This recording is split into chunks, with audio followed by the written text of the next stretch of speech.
Hey, how's it going, everybody out there in YouTube land? It's Shaun from Zoobox, and here's today's movie review. Today we're going to be talking about 1985's The New Kids, directed by Shaun Cunningham. And if you don't know who he is the guy that co-wrote and directed the original Friday the 13th movie. It's kind of his claim to fame. He didn't really do anything big or substantial after that, but there you go. He's kind of a genre legend because of it. It's written by Stephen Gyllenhaal. That's it, I guess. And it stars Shannon Presby, Lori Loughlin of Full House fame, also maybe in a jail cell. James Spader, a very young James Spader role. John Philbin, Vince Grant, Eddie Jones, Eric Stoltz, Tom Atkins, and others. The plot synopsis is: a brother and sister arrive in a small town to help their relatives run an amusement park, and they find the town is terrorized by a local street gang. And that really kind of says it all. So, like I said, Shaun Cunningham, not the most substantial director outside of the fact that he directed Friday the 13th, the original one, which is more, I think, a stroke of luck, because that movie is not necessarily, I wouldn't say it's like a director's movie. It's not the kind of movie you're looking for the direction. Granted, you could direct one of those movies well, one of those old slashers. I think Wes Craven maybe did a pretty decent job with the original A Nightmare on Elm Street, but Shaun Cunningham always kind of felt he's a little journeyman. Even if you gotta go into some of his broader filmography, which there isn't actually a ton. He did the Stranger is Watching, Deep Star 6, Terminal Invasion, some TV movies. That's kind of where his career stops, and he's only done a few short films and a documentary in the past couple of years. But yeah, he's kind of an anonymous director, and not in a bad way necessarily, serviceable, right? So I had never seen this, The New Kids. It was one of these like MVD. What is this? Mill Creek. Mill Creek puts these things out. And they always have these cool covers. I don't really like that the VHS thing. It's like the fake VHS cover. I don't like that it has like a fake tape, but I do like that they usually include the original artwork, the original poster work, because this is what you would have got like if you found this in a bargain bin somewhere. Like this really ugly, gaudy thing that's trying to show you James Spader's face and Lori Loughlin's face. That's all they care about. But so I really like this poster. That's a cool ass poster. It's just cool. It's provocative, you know. And it's a simple story. These two kids, they're like military brats. Their dad and mom pass away in a car accident very suddenly. They have to move in with their aunt and uncle in some kind of like backwater Florida town, like the description says. And they're trying to help them build up this amusement park.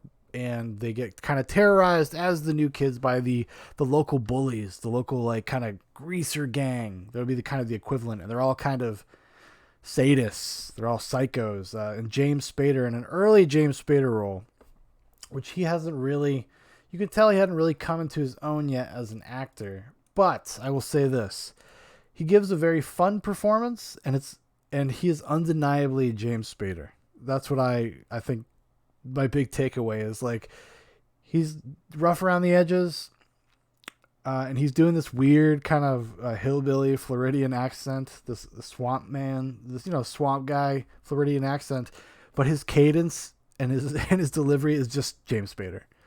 And it kind of works. He is somewhat of a menacing presence when he's allowed to be. The story and the script itself, I don't think, are not very good. He didn't have a ton to work with, honestly. Like, he just didn't have a ton of material. But the few moments where he actually gets to menace, he's pretty good. He's pretty good. You could see why somebody would see this back in the day and be like, oh, that kid's got something. Because up to that point, he had done mostly TV shows and TV movies. It's not until after this he gets Pretty in Pink, Mannequin, Baby Boom, Less Than Zero, Wall Street. Like, his career takes off after The New Kids. And I don't know if it was as a consequence of being in The New Kids in this performance, but it's not bad. It's definitely something, like I said, you'd be like, oh, that's a guy to watch. James Spader's a guy to watch. Everybody else is kind of from bad to serviceable. Lori Loughlin it's so weird. Like, she must have like matured so much in like a few years in between this and Full House, because she looks so young. I mean, she looks like she's like 15. Maybe she was. I don't even know. Because some of the stuff they have her do in the movie, which I'm not sure if she had like a stand-in or something, Let's look up, see how old she was. She was born 1964, so she was, no, she was like 20 when she made this. But she looks super young. Like you would think she's like 14. And whatever happened, like the hardening of adulthood, in a good way, I guess, like, becoming more of like an adult looking woman, it must have happened, in the few years between these things. And, because when did Full House come out? 1988. So it was only a few years later. Yeah, because I was looking at a picture of her from Full House. She looks like a woman, and in this, she looks like a child, like a baby. It's kind of wild. Um, so the movie's got kind of just this general kind of, I don't know, thriller thing, and Shaun Cunningham tries to do some sort of slasher aspects. We're using the same type of cadence of a slasher, the same type of thing where you're trying to build up scares and music stings and like anticipating someone coming in the door behind you, but then it's not them, and then you go through the door and they're actually behind the other door. Just that kind of sort of subversion of what your expectations are. And I guess maybe at this point in my life, I've just seen so many of these that it really just doesn't do anything. But I also think the direction is kind of flat just in itself. It's too bad too, because I actually kind of like the concept. It's just kind of a classic kind of fish out of water versus these new kids versus the townies basically. And I don't, it's kind of like, it's weird, it's got kind of a listlessness to it. It's like kind of meandering up until the last act. Like there's some bullying, mild terrorizing, but it takes almost like an hour really for it to escalate to anything interesting. You think that the escalation would start sooner and that they would have more of a hard time kind of dealing with it, or there'd be some more kind of like preparation for the final confrontation. As you can imagine, there's a final confrontation, and it doesn't really have that. It kind of just like, it just kind of goes there at the end. They just don't, without a ton of buildup. There's a few things that happen, a few extreme things, but like there's a scene where the main kid, what's his name, Shannon Presby, who I just looked familiar. Let's see, but I'll see. Strike Force. He was in Chips.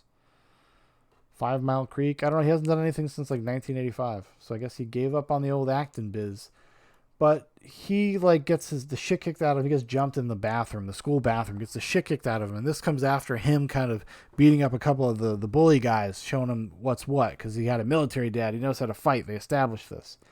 And then he's like, and he's in the bathroom washing up, and they jump him and kick the shit out of him. And he goes home and he starts doing one-arm push-ups. But then the movie cuts to like the next day and he's at a dance. So it's just like, oh, that was like your getting ready to fight back moment? It's kind of weird. Like you would think there'd be like almost like a montage and a passage of time. Something kind of cliche, but maybe kind of fun for what this is. It is what it is. It's not like one of these like deep, thoughtful movies or anything. It's okay sometimes to lean into cliche and expectation, if you ask me. Every once in a while, right? Especially back with these 80s movies. There's something pleasing about the predictability of them. But it's an odd movie, and I feel like it was kind of skirting around really being heinous or sadistic. It's rated R, but it's actually a pretty tame rated R considering the subject matter, because in the back of your mind as an audience, you kind of always feel like these guys, this group of bad dudes, like they're kind of like all over Lori Loughlin. And there's always kind of the threat of like rape in the air, but they don't ever like really intimate that is something that's even going to happen, except for like one moment. There's one moment that they kind of like insinuate, oh, they're going to rape her. But you never feel like the danger of it. You never feel like that's their intention. They feel like just like they're sadists. Like James Spader would rather set her on fire than rape her. Like that's the kind of guy he is. That's the kind of character he is. So,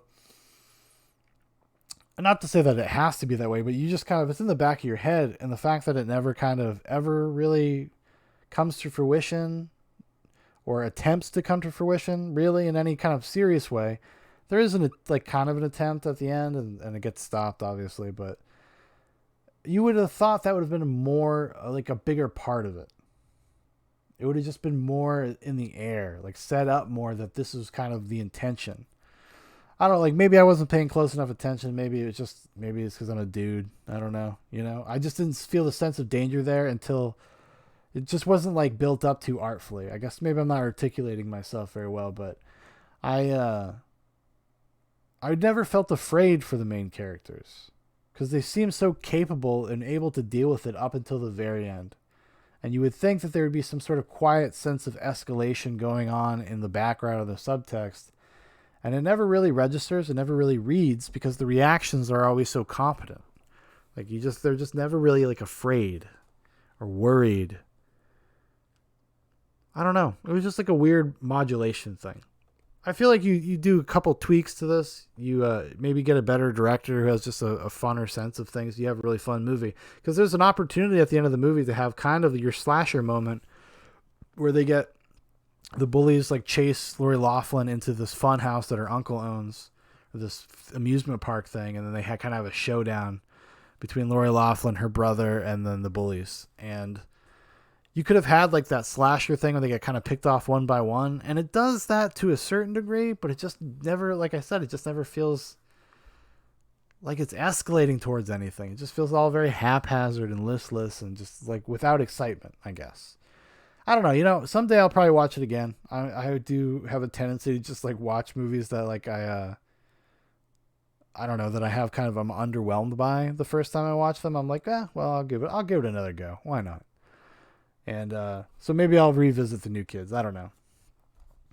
That's a sick poster, though. The movie is not as good as that poster. There we go. There's the camera. I love this poster. That's a kick-ass looking poster. I wish the movie was that good. It got me to spend my $7, so I guess it did its job.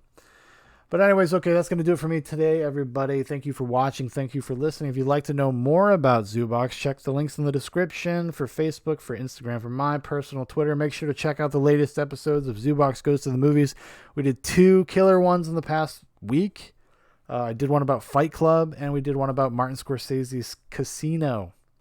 And they're great episodes. Had a great time recording them. Great conversations. So make sure to go check those out, and I will talk to you guys later.